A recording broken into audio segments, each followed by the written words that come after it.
trauma does weird stuff to you. Like, it makes you feel unsafe. And as somebody who already struggles with, and I'm not a therapist and I'm not an expert, but I'm an expert on my own. And I have a lot of anxiety. I remember before Katrina passed, everything kind of started feeling okay again. Like, I'm like, okay, I'm okay. I'm okay. I'm going to be okay. And then Katrina passed. It was like, what? And then I wasn't okay again, you know? And then right before EJ passed, I finally felt okay again. Like, I was like, okay, I'm okay.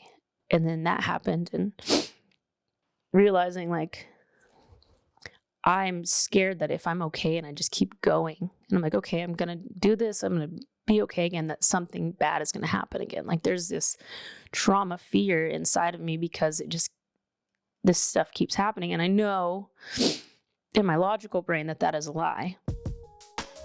What's up, y'all? My name's Leticia, and you're listening to Confessions from the Closet, a podcast all about vulnerability and overcoming. It's time we get ourselves unstuck from these boxes and these closets that we've allowed ourselves to be trapped in.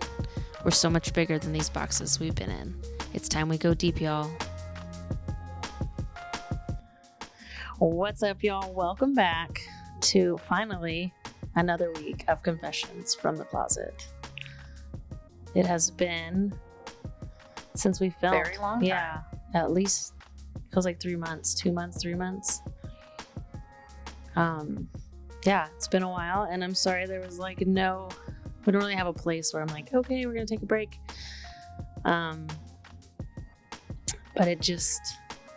we needed a break. I needed a break mentally and spiritually, and just needed a break.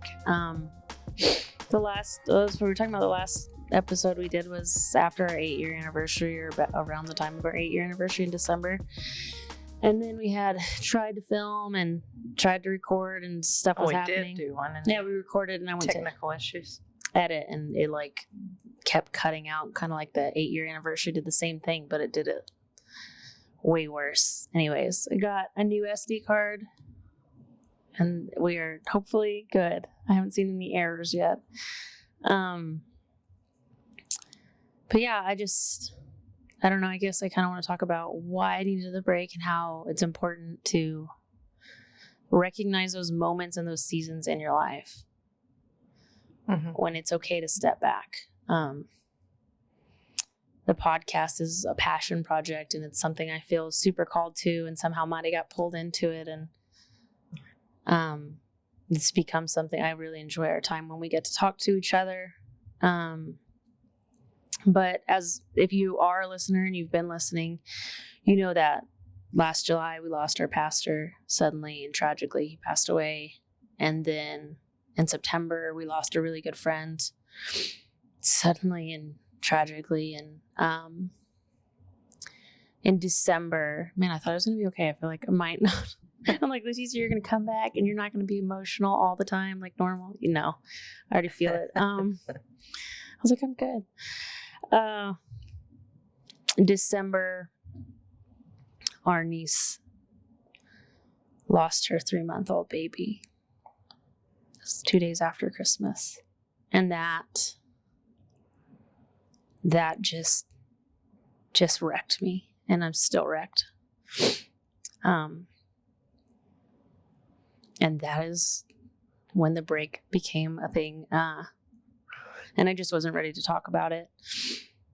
But I feel like it's time to come back. And I know there's a lot of people who've lost people, especially in the past couple of years. But this year has been extremely hard. All of them were different reasons, and none of them hurt any less. But I think with losing our Pastor Daryl and our friend Katrina, like, if you follow the bus, like, a bus is named after Katrina, like our bus videos, and honoring her memory. And but with those losses, it taught us like how important time is, and spending time with people you love. And Mari's way more good at doing stuff like that than me. You're so cute. I'm thinking about how you're just listening, like Kyra said the other day. I'm such a good listener. We're gonna try to get her to talk more this season. this season. I don't think I have seasons of my podcast. Anyways, it just taught, I think, us the importance of like spending time with the people you love, and like that time is fleeting, and time is, we always say, you can always get more money, but you cannot get more time. And it's so true. It's never been more true to us. Stop it. You're gonna make me cry. But the night, so it was like the 26th. Christmas was on a weekend this year. That was really weird. We had family over Sunday night after Christmas, and I really was like peopled out. I get really touched out after like the holidays, and I had already been really anxious kind of around the holidays. I don't know. I don't really remember. It was weird too because I worked. Yeah, you worked the Saturday. entire time except Saturday. I worked the day before Yeah. Christmas, the day after. Yeah, that was a weird holiday this year. So I was touched out, and I was ready to just have a chill night. But anyways, Madi invited her dad over, and then she invited some more family. And I was just like, I threw a fit. Like, I was just like, I don't want to spend time with people. I thought I was just going to like get in my pajamas and be chill. And she invited her. And I'm like, I am a brat. Like, if I have it set in my head how I want it and it goes opposite, like, it's really hard on me. And part of that, I think, is because I try to control it so I don't have anxiety, and I'm working on it. I'm learning. But anyway, she invited her cousins over, and her cousin had their grandbaby. So the daughter, like the mother of the child, the baby. Anyways, they all came over. That whole family came over, and I had been like sniffly every time I was around the baby for those 3 months, and that was like you can say his name, EJ. Around EJ. But that night, I was walking by, and Scott, his grandpa, was like, "Do you want to hold him?" And I was like, "Actually, yes," because I hadn't gotten to hold him yet, and it was the first time I was like feeling good enough to be like, "Yeah, I'm not worried about anything." So I held him, and he literally was the most beautiful boy, and I mean, Apollo was gorgeous. Yes. And we were like, he's prettier. Like, we always talked about how pretty he had hair in his eyes, and I'll add a picture of him, but eyelashes, lips, his everything. Skin, he was his smile, perfect. And model baby. Yeah. Yeah. And so that I got to hold him for a little bit, and then I was just like, this thing in my heart was like, give him back. His grandpa needs him. His patu needs him. That's what they call him, right? Mm-hmm. So I gave him back to Scott, and that was it. And then Amaya had been at her friend's house, and she found out that EJ was over, and Tori, his mom, and Evan, the her dad. Godparents. Yeah, and this is Amaya's godparents' grandbaby. So when she found out the baby was over, she like wanted to come. So she left her friend's house, who she was supposed to have a slumber party with, and came home, and they were about to leave with the baby, and she got to see him. And I remember, like, I gave Amaya, like, I was like, Amaya, that's not fair that you left your friend's house, and, you know, that probably hurt her feelings. And I talked to her, and like, what if it was you? And then I didn't expect to talk about all these details, but I think it's important in like relating my trauma. The next morning,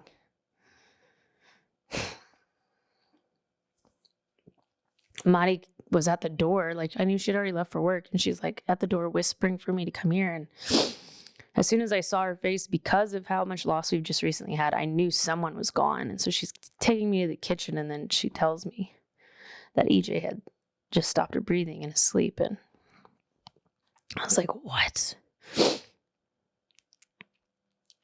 And it's sad when you like can recognize a tone in someone's voice that you know someone has gone, like someone has passed. But like, I knew immediately. I was like, someone's gone. Who is it? Tell me. Because you start going through a list of who is it. And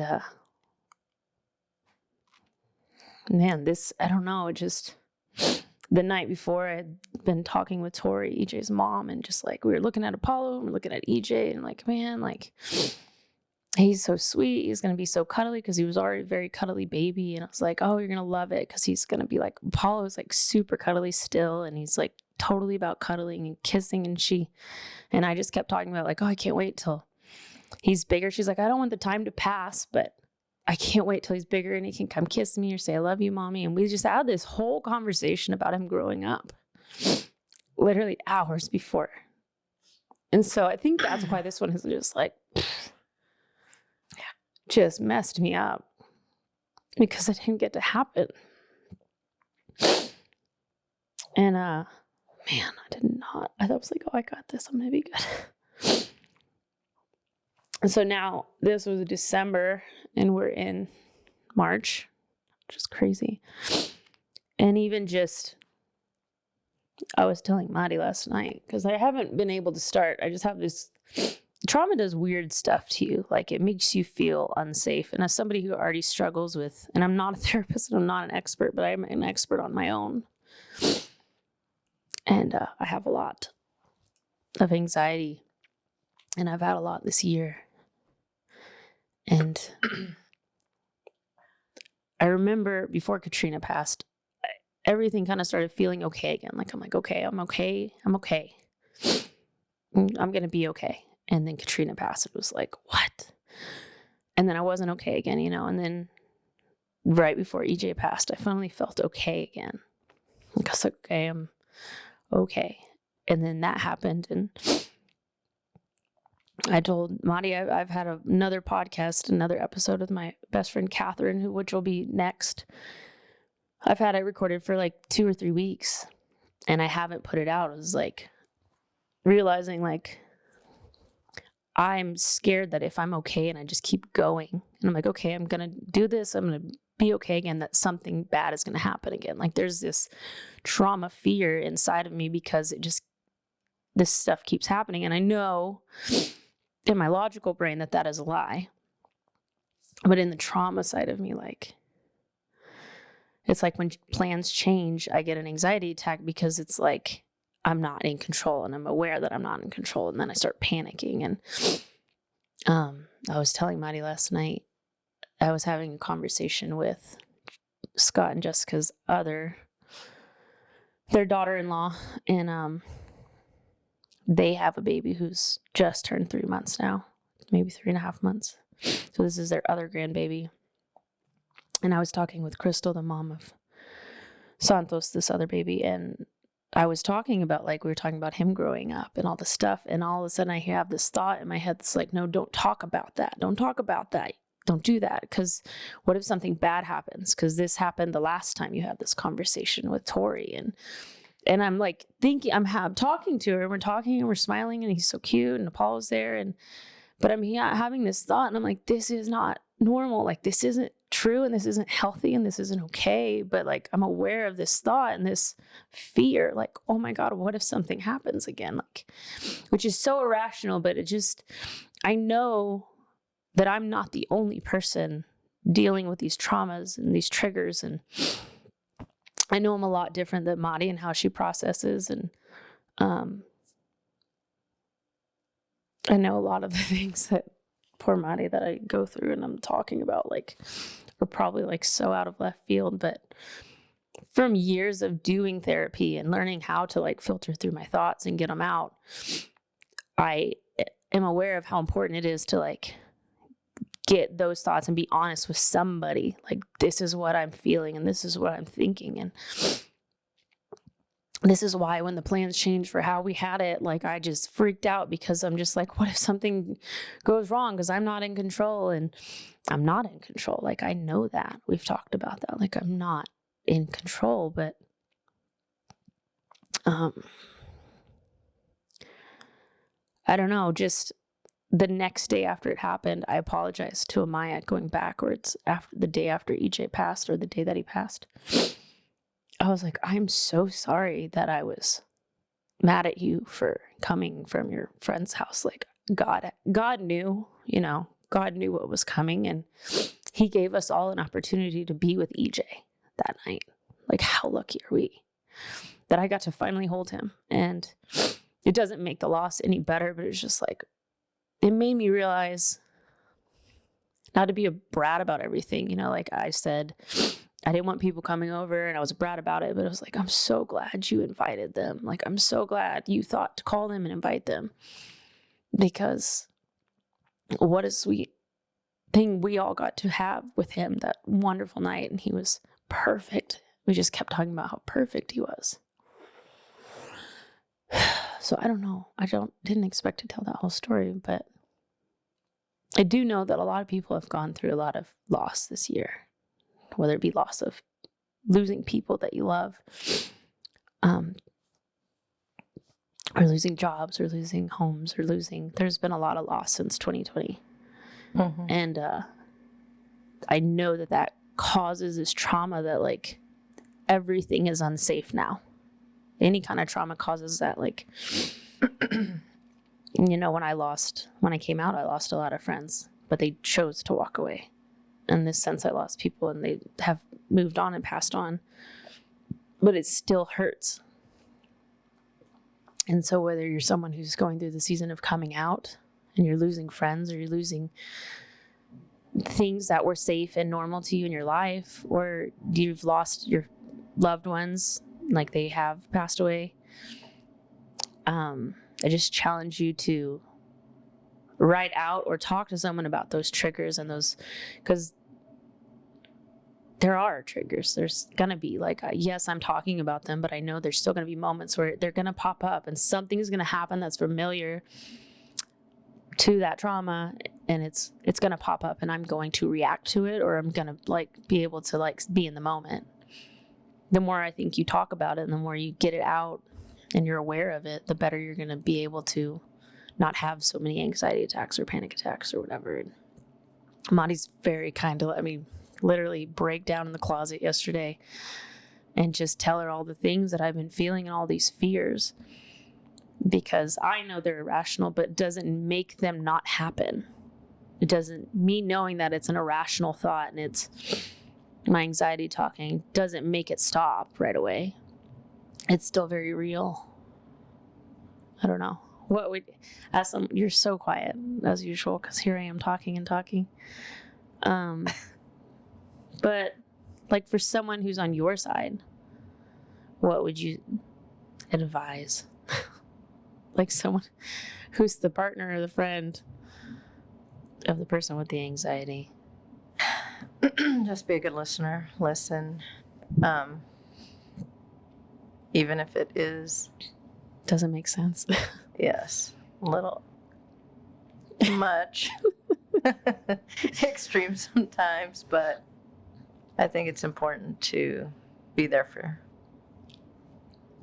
whoever it is, because obviously it's hard for you to open up and talk about these things. So I have to make sure that I bite my tongue and make sure that, yes, I know that you need a hug. I know that immediately calms you down. Mm-hmm. Even if I just walked in the door after work, a long day. But it's important to be there for people. I mean, it's every day. Yeah. Yeah. You never know what someone is going through. I mean, Yeah. I deal with it at work. People, never seen so many death certificates. To turn off the phone lines. Yeah, that come in. Like it was, 5 years ago, it was like I never even knew what to do in that situation. Now it's like almost every other day, or Mm-hmm. it's so common. And, being kind to people and having empathy and Yeah. showing people. I forget that you deal with a lot of things at work like that. It's so sad. Yeah. Want to just. And you don't know how they died, or don't Yeah. want to, ask them type of questions, but it's a family member. It's sad. They're having to. Yeah, one of my really good friends lost her sister and her dad within like a month of each other, I think. Yeah. And she was having to come in with both, counseling both. And I knew them both because they Yeah. both came into my They were store. They were my customers. friends. I mean, Mm-hmm. it was really hard. Yeah. And that's what I was like while you were talking. Something that I know you've had to learn is that, like, even though what I'm saying and what I'm feeling doesn't make sense to you, Like if you're the person who hasn't had anxiety and has it, I pray you never have anxiety or depression or panic attacks. But to the person having it, it is a very real situation. Like in your brain, like it is very real and it is very scary because trying to figure out how to calm down is really hard, especially if like when I'm having them and then the kids are going crazy and I'm just like trying not to freak out because in my head, like my heart rate's going faster. Like everything feels like it is going to fall apart when I'm in those moments. And it's like Monty said, if she will just literally hug me, it brings me back down to earth, really. With, I don't know what better way to say it. Like it like brings my mental state back down. I tried, and this is like on a more funny note, like on TikTok, they talk about like putting your face in like a bowl of ice water. I don't know if you saw the ice in the sink. Yes. I tried it. I thought I was drowning. Like, and I was a swimmer my whole life, like competitively, and I put my face in this bowl of ice water, and I like the cold water was going up my nose. So like normally in the pool I would like breathe out of my nose, but I was like trying, and I literally was like, I cannot breathe, and it was so cold. I don't know how people do the ice baths. I really want to do it, but like you keep talking about them things. I don't just know my how. face, because I felt like I couldn't breathe. Like it was odd, and my face was burning. Oh, like crunching eyes, more or less. I know. Anyways, so if that works for you, that's great. I thought it was terrible because I felt like I couldn't breathe. Maybe that helped my anxiety because I was so focused on the fact that I couldn't held breathe. your head down. That's how I felt like I was holding my head down, like, what is happening? I tried it like 3 times. And like, no, I was still stuck at it. I don't like this. You didn't tell me you did that. Oh, I thought you'd see all the ice in the bathroom sink. I did. I was like, It's like that's she had a strange. drink. Yes. Yeah. Yeah, I was in there for a long time. It did not melt. Yeah, just because it's so cold in our house. Yeah, it's freezing because I did stopped not know using you the did heater that. after I saw that gas bill this month. I'm like, oh heck no, just turn this heater off. Right. Gas went up. Yeah, but if that works for you, that's great. I know ice baths are supposed to help, so that because you're dealing with this cold, extreme thing and you're learning to breathe through it, that by doing ice baths regularly, which is what the face thing is supposed to signal something in your nervous system, but the full ice bath where you're not drowning your face is supposed to help you where you are in those anxious moments to be able to like regulate it through breathing, and it's supposed to reduce anxiety attacks. Anyways, for me, something that does work, because I don't have an ice bath and I'm not sticking my face in a bowl again, is when Madi will just like hug me, and it helps me like catch my breath and come back down. So even Apollo, like sometimes Apollo will recognize that I'm having one and he'll just like hug me or touch my face, and he's like, are you sad? And just his touch will like help bring me back into the moment, because what's happening is I'm not present. Like I'm in this moment of all these things that could go wrong, and it's going so fast of all the scenarios that could possibly happen. And I can't catch up, and I can't keep up, and I can't stop it, and I can't slow it down. And so I'm just stuck in my head with all these worst case scenarios and it can happen for any situation. I had one this week, like severe, and I just kept getting stuck in it, and turned out to be okay. But it's I noticed over the years how common it is for people to have, like, that my brother has them really bad. Your mom. My mom gets them really bad. Mm-hmm. And they're serious. They're your brain cannot tell the difference between like what's real and what's not. Like it's just like vision boards. It's the same thing. Your brain doesn't know whether it's really happening or you're just visualizing it. It doesn't know. Manifesting things, that's how that works.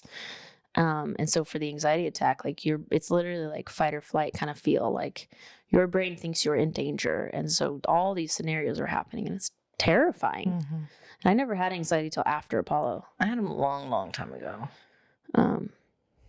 But I think, just for me, like admitting, and here I am saying it on the podcast and blasting it out, admitting those things, like having the conversation with Crystal and being like, oh my God, no, don't talk about his future, because the last time you did that, then EJ died and he didn't even, like, and that was just going on while I'm still trying to act normal and have a normal conversation and talk myself down at the same time. And no wonder I never sleep. But they're very real, but I think talking about them helps because you've gotten it out of your head, which is what something my counselor would tell me, is like getting this thought, and it is, I know logically it was irrational, but to me it was something that happened. And so when you go through trauma, I heard on Glennon and Abby's podcast recently, We Can Do Hard Things, just like when you go through trauma, your body now, your brain now sees the world as an unsafe place. And that made so much sense to me, because I was like, oh, I'm finally okay. Then Katrina dies. I'm finally okay. Then EJ dies. And it's like, oh, I don't want to start the podcast. I don't want to be okay again. Because what if, who's going to die next? And that's just crazy. That's how I feel. And I told my mom that. And she's like, Leticia, I was like, Mom, that's literally how my brain feels. Like that is, but admitting it helps me process through it better and get to where I'm like, here we are, we're recording the podcast. Like I know I have no control over everything. And you constantly remind me, like, that's like, we have no control, and just to trust God. And I told my mom, I was like, Mom, I'm having a hard time right now trusting God. And he knows that. Like, I'm not someone who's afraid to admit that to him or to whoever you want to call God. That's something that I've always had in my relationship with my faith, is like being honest with the Lord. Yeah. And it's like he already knows, so why am I going to lie about it? Like the honesty is what helps me grow in my faith and get over that obstacle. And I think it's the same with the anxiety and the panic attacks and the thoughts, whether it be depression or, but to have someone to talk to, and it makes it less scary getting it out of your head, whether on paper or vocally. So yeah, I don't know. That was why, like, after EJ died, I went and got prayer at church, and it was just two of my friends who, they have an amazing YouTube channel. They just got back from India today for their food channel, which is awesome. But I just like went up for prayer, and they knew they've been the ones like kind of helping me learn how to do YouTube and everything. But I had just been pushing and trying to come up with ideas, and then this happened, and I was just like, I don't know what to do. And I just felt peace and confirmation that it was just time to take a break and to figure out some things and be okay. And I'm not like, obviously I had this breakdown in the closet last night, and I mean, we did spend a lot of time being there for them. Yeah. We spent that's true. I mean, I'd go after work. We'd go have dinner with them. We're there. We're trying to be there for them.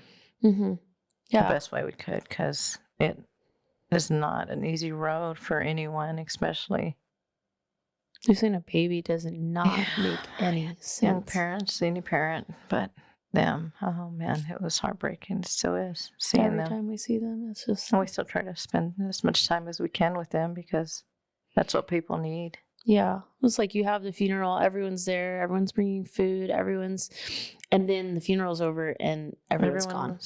Everyone goes back to life, and we knew like that was something, especially with them. Either Maya's godparents, Madi's one of their kids' godparents, and we just knew we needed to be there for them, and just being present. It doesn't mean you have to say anything. You just need to be there. And that would be my other advice, is like when someone, loses someone, like the best thing you can do is just be there. You don't have to have the right words. There are no words. There are no right words. No, they're not okay. You don't have to just, I love you. I'm praying for you. Can I bring you coffee? Don't even ask. Like, just bring it. Do you need anything? Just bring, hey, I'm bringing you dinner. Just tell them I'm bringing you food. I'm bringing you coffee. I mean, Madi set up the meal train and the GoFundMe, and I did the slideshow, and I sang at the funeral. Like, it was a lot. And that was like, I do slideshows for my mom's funeral home anyways, but I've never done one for someone I love. And that was hard. It was just all a lot. And I think the Lord was very clear with me that it was okay to step back and just heal as much as I could and process. And we've spent a lot of time, just like family time, us. I even took a break from the bus for a little while, just working on it. I just took a break. For 2 weeks. I did not touch anything. I was just like, I can't. I just was just done. And I think, that's something I keep telling Tori, the mom. I'm like, you went through the most traumatic thing you could ever go through. And it's okay to just sleep. Your body is processing something that is not, you can't process. But when you go through something, it's okay to rest. There's a season of rest and there's a season of working, and there's seasons. And I don't know. I know a lot of people are going through things, and if you're someone who needs to support someone, I just say, just be there for them.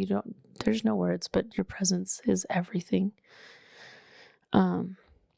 Even Catherine, like that first, I don't know, couple days after it happened, she came over and just was with me. Out with you. Yeah. And Pastor Daryl was her father-in-law, and I did the same thing for her. I was like, just come over. You don't have to talk. Just come over, get away from your house. Don't be alone. But yeah, I don't know. I'm glad we're back. That was the other thing, is I was afraid to quit. I was afraid that if I stepped back from the podcast, that I would never come back, because my history of doing things and then taking a break is I don't come back, because then I get anxious about, oh my God, I've been gone too long and they're not going to accept me back. And I go through the whole process of the worst case scenarios in my head. And the Lord was very kind with me, and even Chad and Joy, when they were praying for me, were like, this doesn't mean you're not going to come back. And when you do come back, the Lord's going to show up with you, and it's going to be the right time. And you can't give when you're empty. You can't pour out to people when you're empty. And I was beyond empty. And but having to be a mom to Amaya, who's also went through this traumatic thing. She adored Katrina and she loved EJ.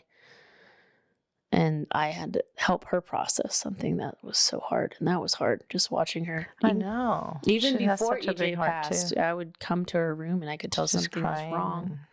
I'm like, what's wrong? I just miss people. I'm like, who do you miss? Friends? You miss school? What do you? And then I'm like, oh my God, she misses Katrina.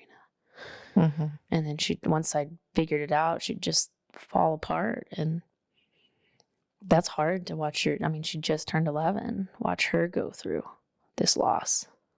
And then to lose EJ, who, literally she left her friend to come see him. And I'm so thankful the Lord pushed her to do that. Yeah. Because I would have beat myself up and she would have beat herself up if she didn't get to see him. And it's just, I don't know. Be kind to yourself. And the Lord was just, I don't know, he was just super kind to let me know, like, this doesn't mean you're quitting. It just means, like, this is something I love and this is something I'm passionate about. But I also have to, as Daryl would tell us, like, Daryl always took vacations and breaks because he was a pastor, and it takes a lot out of you to pour out everything. And it takes a lot. It takes a toll on you, and you have to rest and you have to, like, fill yourself back up. And I needed that. And so for those that are coming back and listening, I appreciate your patience with me this year. When I started the podcast, I did not have a clue how hard this year was going to be with loss, and the breaks that I had to take between it all. And I just appreciate everyone that's supported us and listened and messaged us and given us feedback. And I just really appreciate y'all, and I'm thankful for y'all, and I thank you for your patience, especially the past couple months, because I just really needed to process that. And I think through processing it, I can better share and help, hopefully, people who are going through that. I don't know. I don't really have much else. Yeah. I think you're good. Thanks for sitting down here and looking cute. Yeah, so next week I have my friend Catherine. It'll probably have to be a 2-parter because we talked for an hour and 40 minutes. Yeah, Catherine. Just listening. It'll They be talk. very fun. Catherine and I can talk for hours, and she's my best friend. She's the worship leader. I've talked about her before on here. She's a worship leader. She just got ordained as a pastor today at our church, which was really special. And we just talk about how we met and the relationship and everything. It's just really fun. So thank y'all for listening. Thank you for everything. Do you have anything? Nope. Until next week. Have a great one. Hey guys, thanks for listening to my mom's podcast. Be sure to hit that subscribe button, turn on the notifications, and give this video a big thumbs up. Also, thanks for your comments and your feedback. Hey guys, thanks.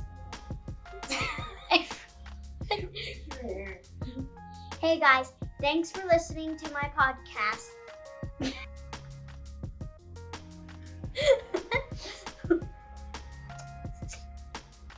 Oh gosh.